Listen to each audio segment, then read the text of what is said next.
Good evening, everyone, and welcome, and thank you for joining us tonight. I'm Mayor Lori Lightfoot, and with me are CEO of the CPS school system, Dr. Janice Jackson, and our great Public Health Commissioner, Allison Arwady. I want to thank both of you for joining tonight. This is going to be the first of what I hope will be a regular series of conversations with our Chicago Public School parents. This discussion is designed to answer questions we receive from you, our parents, on our transition back to in-person learning. Before I get started, I want to step back and reflect on where we've come over this last 11 months when the pandemic hit our shores. No question whatsoever, this last year has been extremely difficult and been hard on many, and not the least of which is our CPS parents. We recognize that you had everything thrown at you, and many times without a lot of preparation to adapt. You've been worried about your own personal physical safety. You've been worried about the pandemic coming and harming you and your families. You've been worried about juggling a lot of responsibilities, particularly during a time of remote learning. This has been, no question, one of those challenging years of all of our lifetimes, and I say that as a parent of a 12-year-old. It's not easy, and we recognize that. But I also want you to recognize that we have heard you. We've heard you from the emails, from the letters, from the text messages, and we want to make sure that whatever we are doing, you are at front and center. Our most important obligation as leaders in this city is to make sure that we provide love and support for our most vulnerable residents, and that of course includes your children. It's tough to do in a difficult time that we've been in, but I also want to say to you that clearly there's light at this long dark tunnel that we've been in for so long.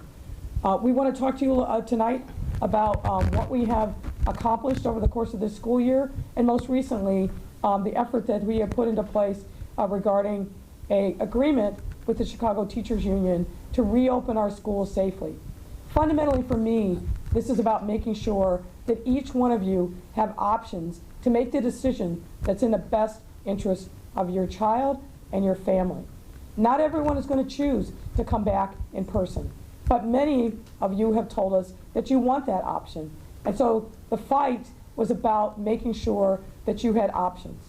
I also want to tell you that we are very focused on making sure that we continue to provide supports, whether it's in person or remote learning, because we want to make sure that every single CPS student has the opportunity to learn and thrive and grow. We know that that's been very difficult since schools were closed last March, but we are committed every single day to doing everything that we can to provide a safe and nurturing and loving environment for your child to be able to reach his or her God-given potential, because we have provided them with the tools they need to be successful. That is our commitment and our obligation, and we're working hard every single day to make that a reality. Let me talk to you briefly about the agreement that we reached with the Chicago Teachers Union. First of all, I want to start with saying our schools are safe. And you don't have to just take my word for it. We had 3 weeks of proven implementation and execution of a school safety plan when our pre-K and cluster students and teachers came back into our buildings. 3 weeks of proven success. We are continuing to evaluate and look at more things that we can do, but we feel very confident that we have a very solid plan for those of you who are coming back into the schools and the classrooms. I also want to make sure that I give a special shout out to those school staff that have never left the school buildings, even when they were we shifted from in-person learning to remote learning last spring. That includes our cafeteria workers, our janitors, our engineers, our assistant principals, our principals who have been the captains of the ship through this very difficult time. Everyone in the school community has been there, who has been there to help support our critical mission of educating our future through our children. I want to thank you, one and all, for everything that you've done. Now, we have received a ton of really great questions from all of you. Now, we're not going to be able to get to the hundreds that we received, but I want to say that there are some consistent themes that have gone through the questions. And the ones that we'll be talking about tonight, I think really are emblematic of the kind of questions that are front and center on the minds of you, parents across our system. So we'll try to do the best that we can to make sure that we answer your questions. But if we don't get to something that is of top of mind for you, please don't hesitate to reach out to CPS directly, reach out to your building principals, reach out to your LSCs, or reach out to the central office. So with that, why don't we get started? I want to start with a question from Dolores, an Aldridge parent. And this question goes to Dr. Arwady and Dr. Jackson. Well, we need to complete the health screen every morning before our students come back. Maybe we'll start with you, Dr. Jackson. Yep. Well, first, thank you for hosting this, Mayor. I think it's really important that our parents hear directly from you, so thank you for taking time. But to answer Dolores' question, yes, students will take the screener every day. This is in line with guidance from the CDC around best practices for ensuring that everyone is safe. One of the things that we have found is that when individuals take the screener, they're much more reflective about how they're feeling, their behavior, and things they've done in the past day or so. And so it's one of the many tools that we will be using to ensure safety when people enter our buildings. Dr. Arwady, I don't know if you want to build on that. Yeah, and again, thank you. Really, as you know, I love the chance to answer questions directly. I've gotten a lot of questions from CPS parents when I do the Facebook Lives, and it's great to be able to answer people's questions right when we're getting them. So yes, to echo Dr. Jackson, really one of the very first orders that we passed here in the city of Chicago way back in March was that you have to stay home if you're sick, even a little bit sick. And the health screener is one of the ways that we do that. Every day, anybody who's coming into those CPS buildings, whether that's staff, whether that's students, whether there's visitors. I've had to come into a lot of CPS buildings, over these last few months, and I have to fill out one of those screeners every time I come in. It's an important tool, and it's one of the really recommended practices that's in place to make sure everybody is doing that screening, and if people are sick, they're staying out. And Dr. Arwady, I don't want to take for granted that everybody knows this, but you and your team were very much front and center in helping design the school reopening safety plan for CPS. Can you talk a little bit about that? Yeah, absolutely. So, one of the biggest conversations has been about how do we make sure when people gather, and especially when children gather, that this can be done safely. So all the way back from the very beginning of the COVID outbreak, we had a pediatric team at the Chicago Department of Public Health following up on any cases that we were seeing in kids. And then as daycares were reopening, as camps were reopening over the summer, and Chicago Parks District was operating. And then over this fall, as a lot of private and parochial schools were open, Chicago Department of Public Health was working very closely with all of those settings around their practices, around following up when cases were seen in schools to make sure that we weren't seeing spread and all of the right practices were in place. And then we've looked so hard across the country and around the world. So I really feel good about the practices that are in place. They are based in not just the theoretical science, but what has actually worked to keep schools safe here in Chicago and across the country. Now, Dr. Arwady, you just mentioned that there were daycares that had been open for some time and private and parochial schools. Has the Chicago Department of Public Health done any kind of analysis of the experience of those settings where young children have been in? Yeah, so as I said, we have a pediatric team. We have some pediatric doctors and some epidemiologists and some people who work specifically on investigations of cases who have been working this whole time. We knew this was going to be a big question and we wanted to be able to give good advice. And we looked specifically at the Archdiocese here. That is, of course, our largest non-public school system here in Chicago, and it's the largest private school system in the U.S. And those schools were open and were having in-person learning really throughout the fall.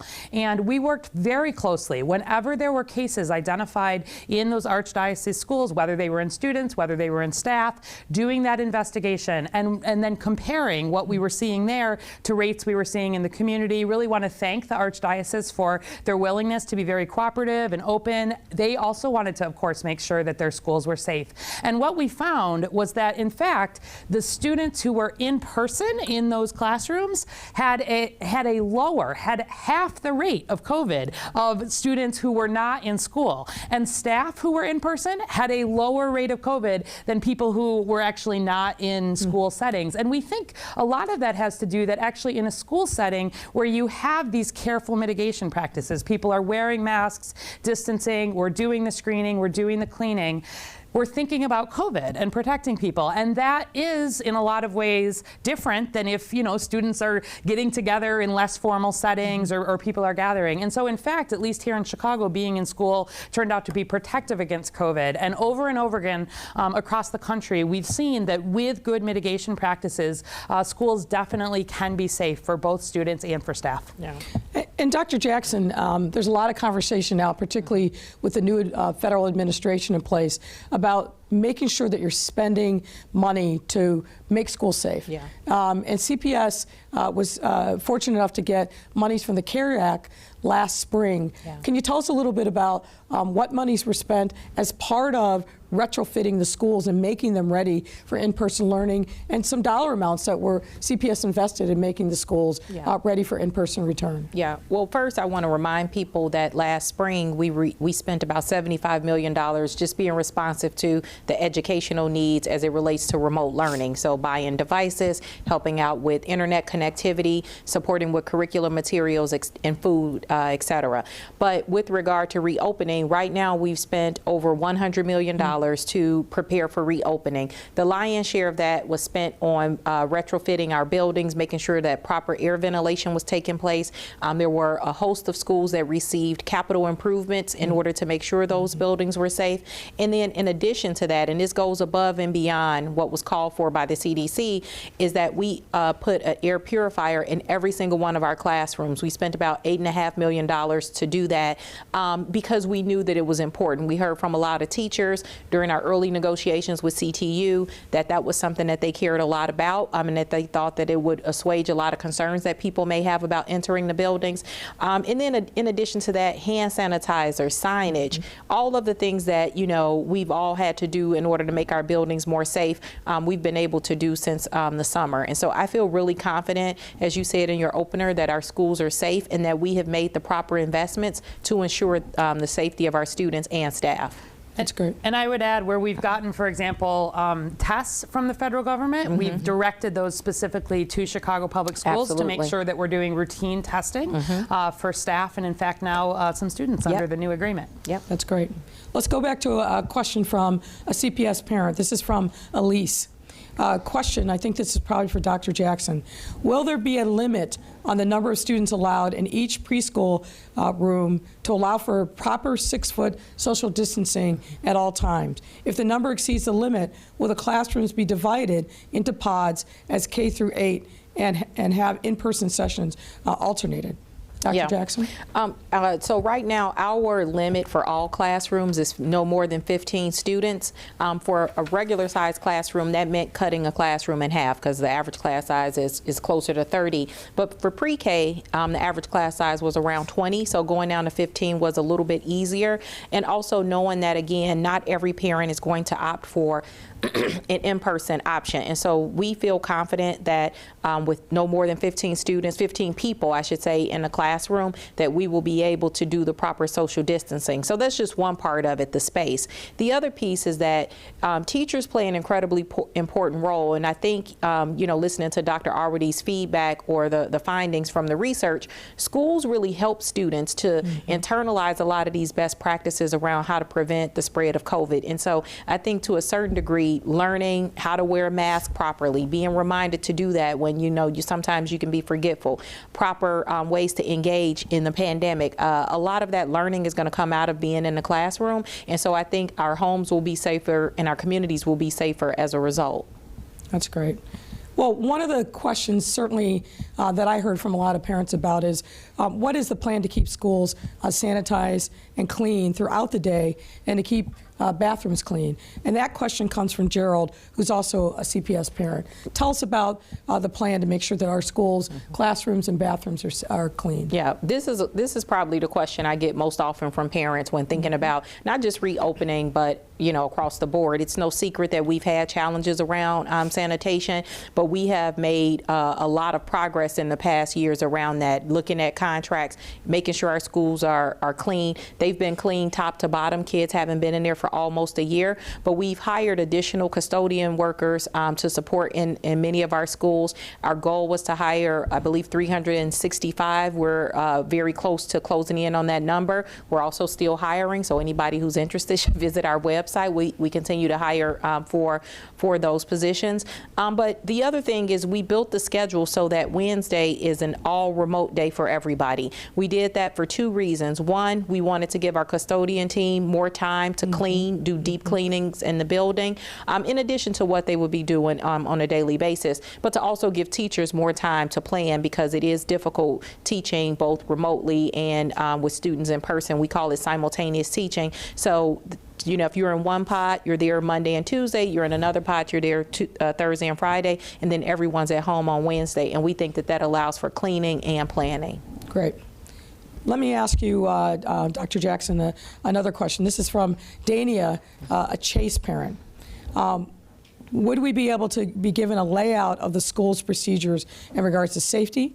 And will all schools be set up before students go in, or will the schools have to be running around to meet the dates CPS sets for them? So the bottom line question is, how are we going to make sure that the schools are ready to receive students on the dates that are set in the agreement? Yeah, so what we've tried to do is showcase this at the district level. So we featured a few schools. I would direct people to CPS's reopening website, where we showcase principals from all across the city to talk about the efforts that they've individually put in place to safely reopen and to showcase their schools. But this is a question that's difficult for me to answer for 600 schools across the city. And so what we have asked is that our building principals host meetings for parents. These are virtual meetings. I do know some parents have said, can I come in and can I see it? Of course, for safety reasons and health reasons, we can't have people coming in and out, but our principals have done an amazing job showing videos, photos of what classrooms are going to look like, demonstrating what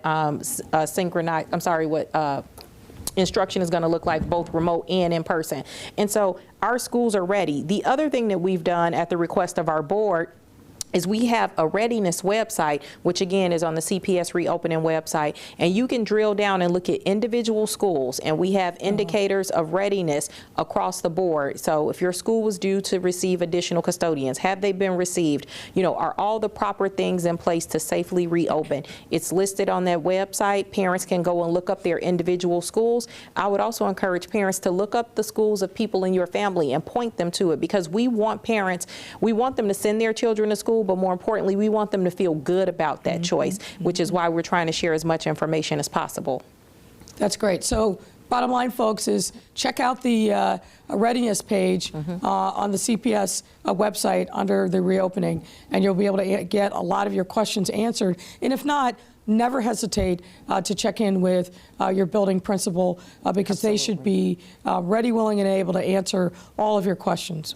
Now, one of I think important question for students and for parents are around recess and lunchtime, and I think this is a question for both of you. But Dr. Arwady, I'll start with you.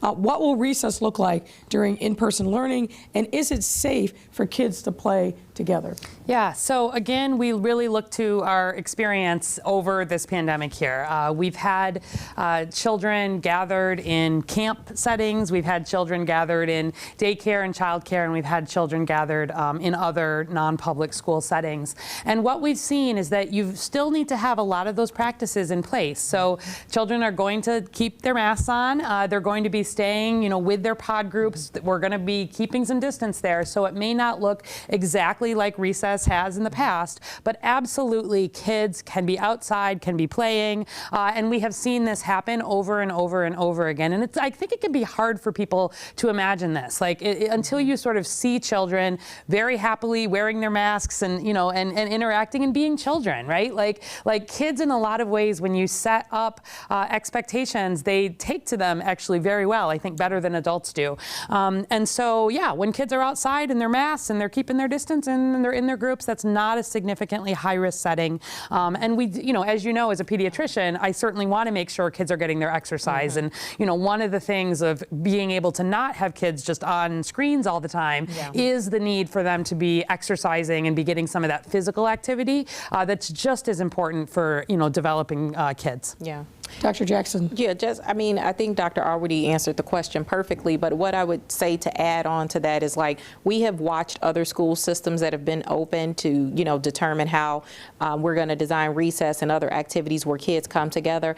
And, you know, like Dr. Arwady said, kids are really resilient and flexible, and they catch on to new routines a lot faster than adults, in my experience. And so I feel like the students are going to adjust, but I think that there are a lot of health benefits related to kids being able to come to school and engage in activity, because I've heard from a lot of parents who feel like their kids have been inactive during the pandemic. They really want that activity. They want that sunshine and fresh air. So we think it's critically important. You also talked about lunch, and what I want to say about lunch is we are going to have to make some shifts. You know, it's a very communal process normally, and kids, that's their favorite part of the day, most of them. And we hope it still will My daughter be. says lunch and gym is her favorite. Lunch and gym. Those are the two most important questions. But, you know, they will have lunch in the classroom with their pods, because that is a part of our plan. So we won't be able to have, you know, to host large gatherings in the lunchroom. We're packaging the food in a certain way so that it is, you know, unique to the students, so we can't have people dipping in and out of the same bowls and things like that.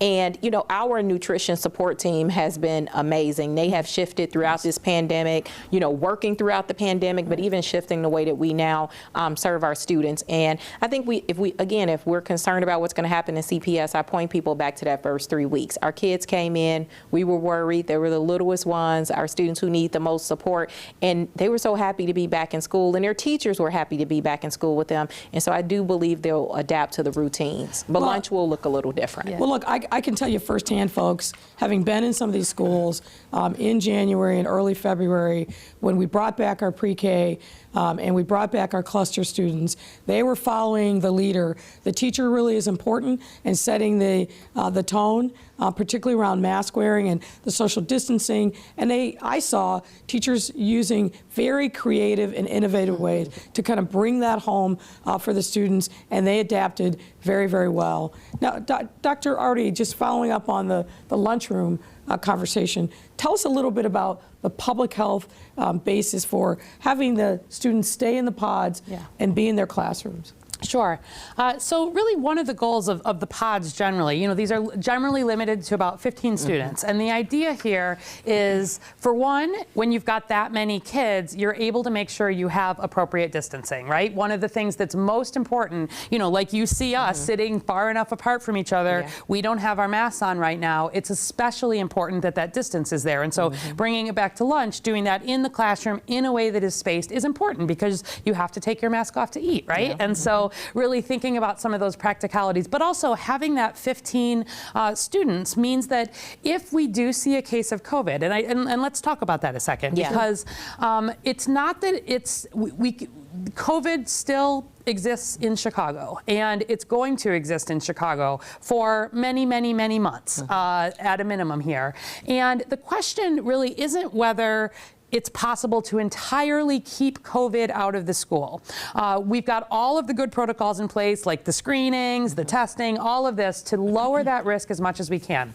But if somebody with COVID comes in, let's say they don't have symptoms yet, we know they're less likely to spread when they don't have symptoms, but if someone is diagnosed with COVID, we want to actually limit the number of people that they've had exposure to. Because then, if there's a case, what we do is actually quarantine that pod and move move that pod to remote learning for the 14 days. We've been doing this again for months. We follow those kids. We follow any staff or others that are in that pod. We test anybody. We follow up. The great majority of the time, we do not see spread. So the average number of cases that get reported out, typically when a school does report a case, is 1. And it's somebody who gets infected and has come in. Yeah. So having that pod, it's important for distancing, but it's also important for some of the contact tracing and the follow-up. And it's one of the ways that we really work to keep schools really as safe as they can be. And all of the evidence over and over again from around the world has really shown this is a best practice, and that the great majority of the time, even if there is someone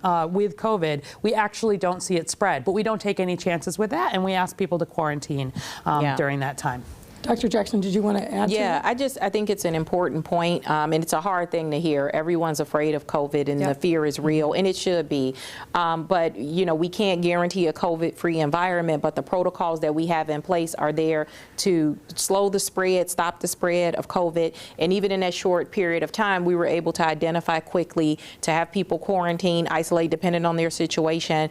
And so that's one of the things that I want to make sure parents are aware of. I think the other piece is also, Dr. Arwady, if you could share just things that people should do in order to, along this theme of collective responsibility. I know you and I talk a lot about when people do show up with COVID and you do the contact tracing, our team does the contact tracing.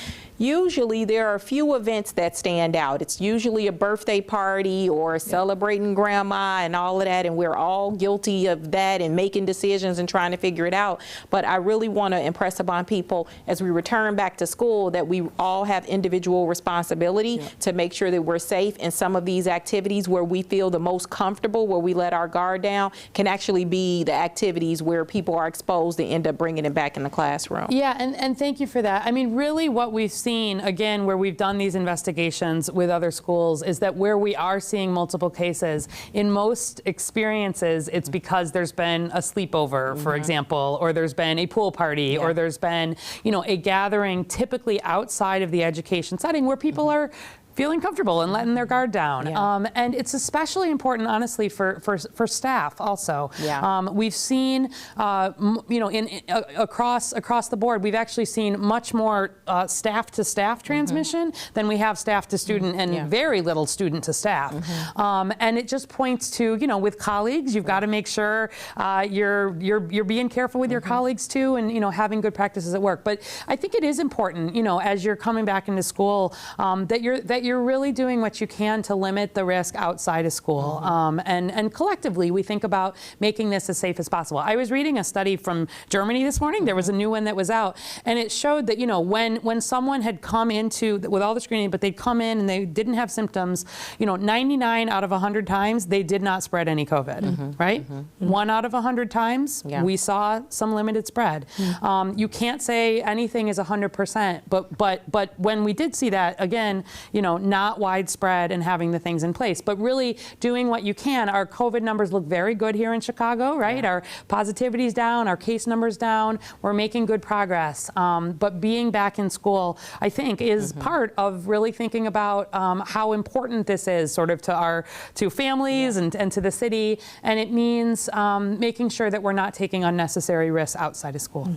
So I think the big takeaway from this part of the discussion is making sure that we are responsible for ourselves, for our children, for our families outside of the school setting. Because if we do that, if we wear our face coverings, if we make sure that we're social distancing and we're doing the hand washing, and we talk to our children about that, but we're doing it everywhere that we're limiting our exposure to crowds, then that's going to translate into a safer school, because we're going to limit the amount of risk that we're engaged in outside of the school setting and bringing that into the school setting. I think that's important. One other thing, Doctor, I want to make sure that folks who are listening and watching also understand is the context in which we are in. You mentioned that our percent positivity is down. So let's break that down, if you will, in lay terms. What does that mean? What are you seeing in the data, and how does that affect our thoughts about reopening school? Sure, absolutely. And there are a lot of numbers. If anybody's interested, you can go to chi.gov/COVID- and see all the numbers for yourself.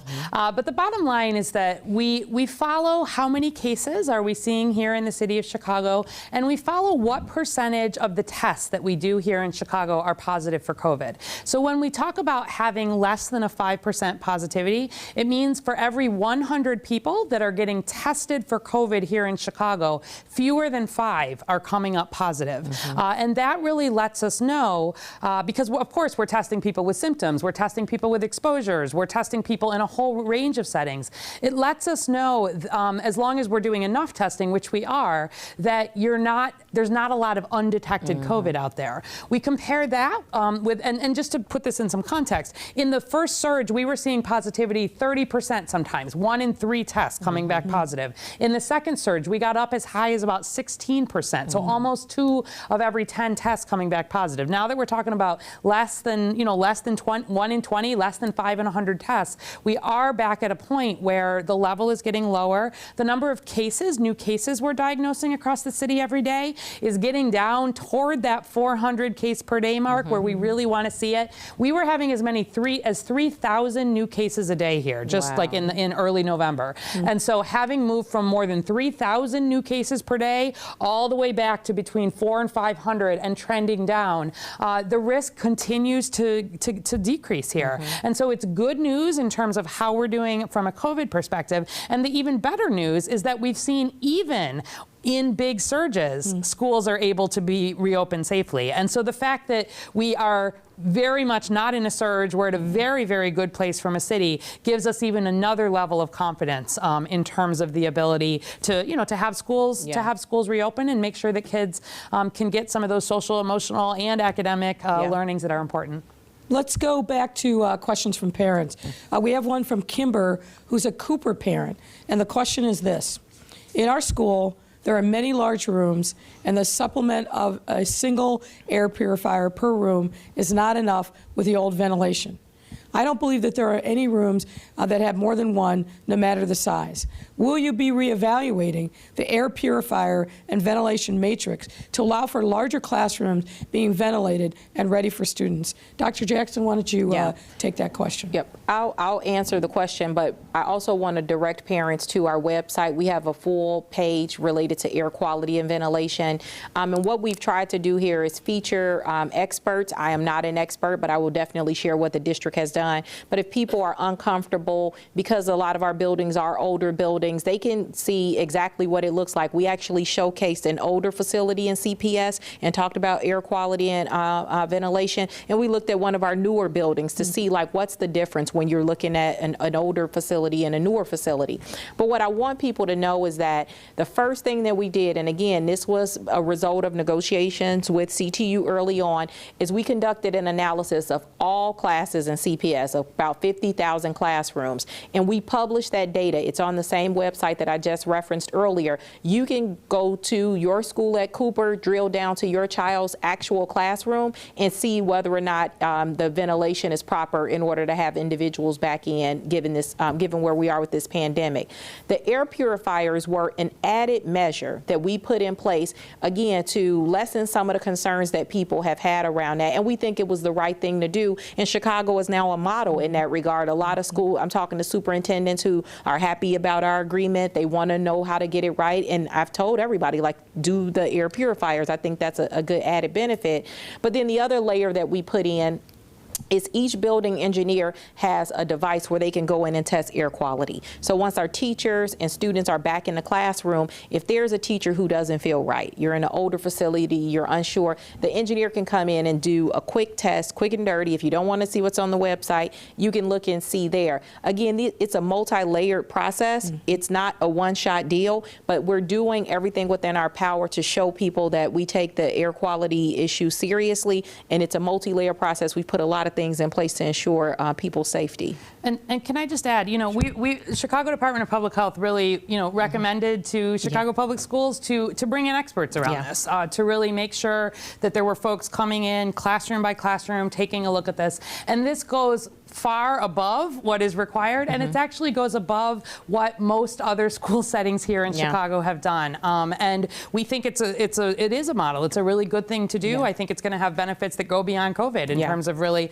upgrading, the systems in the buildings. But it is a part that CPS really has done a great job on, I think. And I've been very pleased to see, some of that data myself. And these were independent experts, state certified. Absolutely. They came in and told it like it was, and sometimes found things were okay, sometimes found things that were problematic, and then you fix them. Yeah, and in some cases, that's actually a really good point, because I think about 93% of our classes were deemed ready. We have identified those classrooms that were not, and no in-person instruction will happen in those classrooms until they're up to speed. And so again, that level of transparency and accountability we think is critical, because we want people to feel comfortable and safe in our buildings. That's great.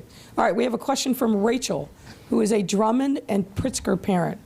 Where can parents, students, teachers, staff submit school reopening complaints if a school is not following COVID mitigation requirements? The NYC School District has a link on their 311 website. So if the parents and students go back and they're not satisfied, what's the process for elevating those issues in the CPS system? Well, first, thank you for the suggestion. I wasn't aware of the NYC website, so I'm definitely going to take a look at that. But right now, what we have in place is a couple things. First, each school has a safety committee. Again, this is something that we agreed on in conversations with CTU, and that safety committee is there for all individuals, school staff who may see people who aren't following the protocol. We don't want people to, have those confrontations. We want to handle that in an appropriate way. Obviously, reporting it to the principal and other building administrators is a way to do that. But I also want to remind parents, if you don't feel comfortable reporting it to a teacher or the building administrator, you can continue to use the email address in the helpline, or hotline, I should say, that we have had in place since the beginning of this, which is 773-553-KIDS. So I encourage parents to use that hotline, and also our family services at cps.edu email. Again, those two methods of communication will remain open throughout reopening. And if you're not getting proper responses or redress at the local level, you should definitely avail yourselves to one of those methods to communicate directly with the district. So let's get the hotline number again, and then give us the email address as well. Really easy number, 773-553-KIDS. So again, that's 773-553-KIDS. And then the email address is familyservices@cps.edu. Again, family services with an S at cps.edu. All right, that's great. Now, Dr. Jackson, I think this next one's for you as well. I think they're all for me. Well, you're the resident expert. So this is from Brianna, a Dixon parent. This is a question about opting in. Her question is, given the fact that K through 5 will not return until March 1, are there options available for parents who opted for virtual learning to now choose in person? In particular, those parents whose jobs or schedules have changed. So if you opted out, but now you want to opt in, what's the plan? I've been getting this question a lot, especially since we got an agreement this weekend. So right now, the goal is to start with the students that have, the families that opted in initially. And the reason is because, number one, there's a lot of planning that goes into this from a scheduling standpoint, which may sound, simple, but it's actually very complicated when you're moving around hundreds, in some cases thousands of students. And so think of it like a domino. When you move one piece, everybody else is impacted by that. And also, there's a safety component to this as well. We don't want students popping in and out of pods, because that defeats the purpose of having this pod. And so what we are doing is starting with the individuals that opted in late last year, but there will be an opportunity to opt in for fourth quarter, which will allow for the proper planning, allow people to get ready to return, again, back to collective responsibility, quarantining, et cetera, ahead of returning to school. And so parents, we will be sending that information out soon. I should also add, because I've been getting a lot of emails, and I know the mayor has as well, about high school. We will be putting out information related to high school. If you looked at our agreement, one of the things that we did commit to is, making sure that we work in partnership with CTU on that. And so those conversations are going to be starting up pretty soon. It is a priority. I know the mayor has spoken to me in very direct terms about the need to get kids back into school at the high school level. So we are working on that, and we will keep parents up to date throughout that process. And I hope with the framework that we have now for an agreement, it's going to be much easier for us to reach a resolution with CTU on that return to high school. We did open sports back up, which I think was important to note. And I do want people to know that we are looking at putting in extra precautions such as testing and things like that for our kids who are in some of those high contact sports, at the request of or the advice from CDPH and the Illinois Department of Public Health as well. And so more to come on high school activities, but we are taking this very seriously, and you'll hear more in the coming weeks. So sports are back, folks. It's super excited. Well, since we talked about high school, I was going to save this question for last, but I'll ask it now. This is a question from a Hyde Park student. And I'm going to apologize in advance if I don't pronounce your name correctly. Oy in Consola. Oy in Consola, a Hyde Park student, asking this. Are high school students going back to school? And importantly, is prom going to be held this year for seniors? You really want to get me in trouble with this So let me start with the high school question. Yes. As Dr. Jackson said, it's definitely a high priority for me to get our high schools back open. More complicated to do because high school students take different classes, they move around, but as Dr. Jackson indicated, we had a very productive conversation with the leadership of the Chicago Teachers Union and want to start those discussions sooner rather than later. We want to see our high school students, particularly our seniors, have the ability to come back into the classroom, be with your classmates, and I want to see our high school students walk across the stage for graduation. That's our goal. So we're going to work hard to make that a reality. And thank you for your question. Shout out to Hyde Park High School. So let's go back to another question. This is from Maria, an Oriole Park parent. She asked, are all students required to come back on the scheduled dates, or is there an option to stay remote? Great question. Yeah. No, our plan from the beginning has always allowed for parents that opt for in-person to go back to remote at any time. So if there's anyone who feels uncomfortable, if you have opted into in-person, you should reach out to your school to let them know that your designation has changed, and we will honor that. So let me just underscore that a little bit. This moment where we are going to be welcoming back students as early as tomorrow is all about giving you options, all about giving you the ability to make a plan for your family and your children that makes sense for you. This is not mandated all one thing or another. It's about providing for options, because we know in this challenging time where the pandemic has upended everything about our normal lives, we know that families have to make the decisions that are best for them. And that's what we're trying to do, is give you the opportunity and the tools to be able to make those decisions. So if remote still works for you, you got that option. If you want to do in person, you now have that option as well. So let's go on to another question. And this, Dr. Arwady, I'm going to pitch to you. This is from Julie, a Davis teacher. She asked, why aren't we waiting to reopen schools until all teachers who request a full COVID vaccination can get one?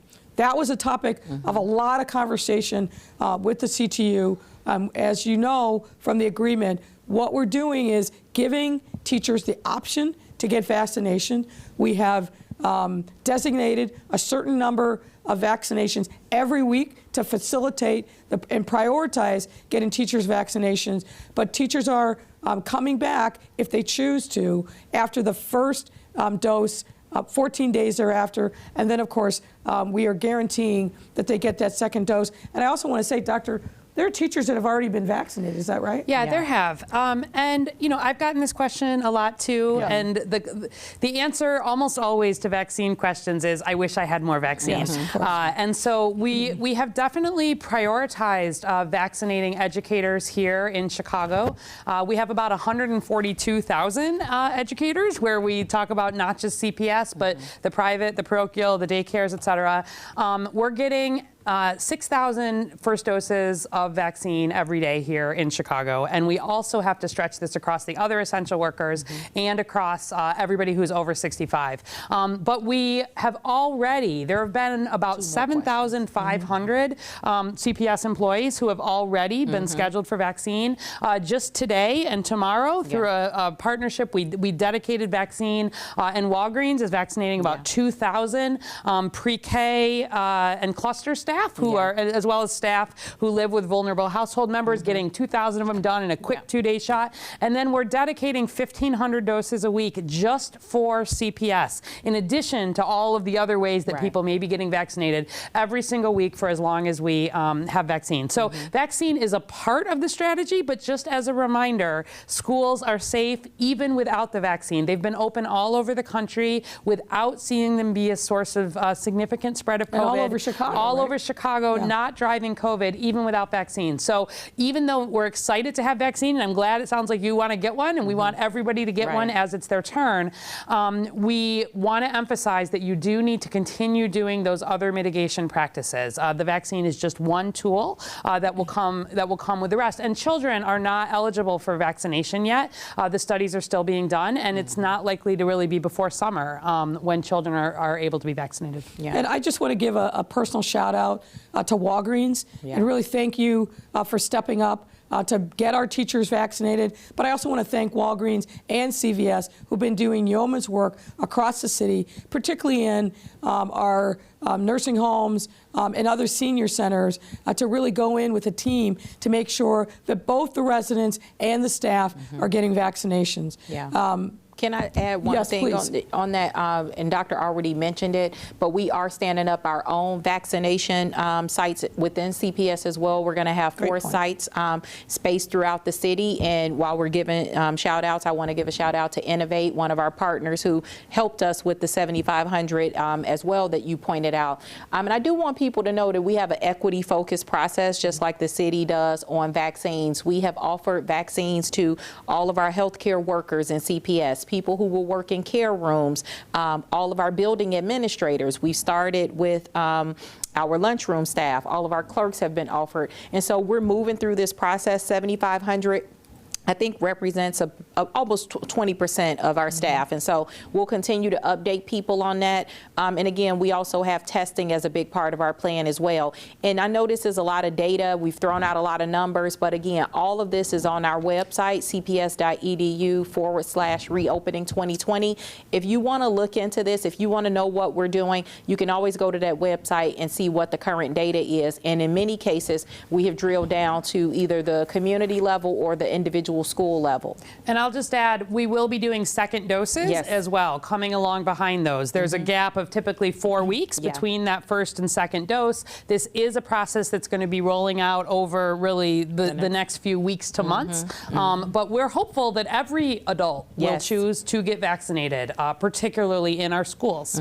And help spread the word to our families and communities as well. Because I'm on a one-person campaign to get as many people vaccinated as possible. A lot of debates on that, but I think people understand it's critically important. And I think educators can do a lot to help spread that message and build up confidence around vaccine and reduce some of the hesitancy that we see in particular in communities of color. Look, I couldn't agree more. We spent a lot of time making sure that we understood how the vaccines were made, who was actually in the trials, and what we found is that the manufacturers took all the care that we would expect and even more to make sure that the vaccines were safe. I got my first shot. Dr. Arwady took great pleasure in giving me a shot a couple weeks back. No side effects, a little soreness of the arm the very first day. I'm looking forward to getting my second shot, so that I'll be fully vaccinated. And folks, I just got to tell you, take advantage of this life-saving vaccine. Can't tell you that enough. I have the same conversation with my 92-year-old mother. The vaccine is safe, and we want to get this to you as quickly as we can and make it available, because we know we're going to be saving lives when we do so. Let's take, I think we have time for one last question. Dr. Arwady, this is probably a good one for you. Walk us through what happens if somebody in the school setting tests positive for COVID. What happens immediately, and what are the protocols in place as a result of the agreement that we reached with CTU? Yeah, absolutely. And again, based on a lot of months of experience in other school settings. So the first thing is that there is regular testing that is happening in the school. So let's just say that right away, that not people who have symptoms, people who don't have symptoms, offering it routinely. It's another level. And when we started this, when the schools were back in those first few weeks, did not see anything unexpected in terms of high rates or anything. But when someone is diagnosed with COVID, they go through all of the regular privacy, first of all. So they do self-report that. There's a process for letting us know. There can also be other ways that it comes through. But really, we ask the family or the staff members, to let the appropriate person know. And then this is where this contact tracing comes in. And I think people don't always know what that means. But what it means is right away, there is a team within CPS that looks to see who has potentially been in contact with this person who has COVID. Remember, the great majority of the time, the person with COVID doesn't end up spreading it to anybody. That's what we see. But we want to make sure that we're quarantining anybody who's potentially been in contact. And so if there were people around the school who they were in contact with, and then in addition, to be safe, we quarantined that whole pod. And so that pod would get that notification, and there's protocols in place to make sure that notification is done very quickly, and that whole pod would shift to remote learning for 14 days. There's follow-up, there's testing offered, there's symptoms, and then and that's done sort of with Chicago Public Schools. Separately, there's contact tracing that's done through the Chicago Department of Public Health, where we work to understand what exposures that person may have had outside of the school setting. And again, the great majority of the time, we do end up determining that often there's been spread outside of school. But regardless, we protect privacy. We don't share out the name of the person who has tested positive, and we've got protocols in place to make sure that we're appropriately identifying anybody who has potentially been exposed. We give them the notification, and then, abundance of caution, we quarantine that pod for the 14 days, and then follow up as necessary. Yeah. So how will somebody know that they're getting a call from a contact tracer as opposed to somebody else? So the Chicago Department of Public Health, when we call, it actually shows up on your phone that these are contact tracers. We've got a dedicated number, and we even have ways to call back if you're concerned, is this a real contact tracer? But this is a protocol that we've been using really very consistently, and we reach out to anybody really with a COVID diagnosis. And then within the school setting, that is typically done with the school-based contact tracer. Yeah, so typically, you'll see one of the CPS extensions, so 553, 535, 534, et cetera. But again, if people are uncomfortable, always reaching back out directly to the school administrator. And the one thing that I do want to say, and this is probably, we probably see similar situations in companies and such, but schools are very communal places. And so what oftentimes happens is if someone tests positive, they start telling people, their friends, their families, before the contact tracing even begins or is verified. And so I do want parents to know that we do have a process because of privacy, because of all of the protocols. We have to go through that process before we can send out a letter officially. But I don't want people to be concerned if they hear something ahead of time before they get a letter. It's often the case that some individual, the individual who may have contracted COVID, tells somebody that they know and trust, and then it kind of spreads like wildfire. So we've tried to talk to people about that process more, and we will continue to do that. But I want folks to understand that that's something that could possibly happen. But trust the school, trust the process, and if you're concerned, always reach out directly to your child's teacher or the building principal. Folks, I think that's all the time we have for tonight. I want to thank you all for tuning in. I want to thank all of those who sent in questions. Hopefully we've been able to answer a lot of your questions or concerns, but if not, take advantage of the opportunity to either go to the city's website, which is chi.gov/coronavirus. Ton of information there. It's updated on a daily basis. Or go to the CPS website, the reopening page, and you'll find out information there. Or always never hesitate to talk to your building principal, call one of the numbers that Dr. Jackson has provided, or send an email. I hope this discussion has been helpful to you.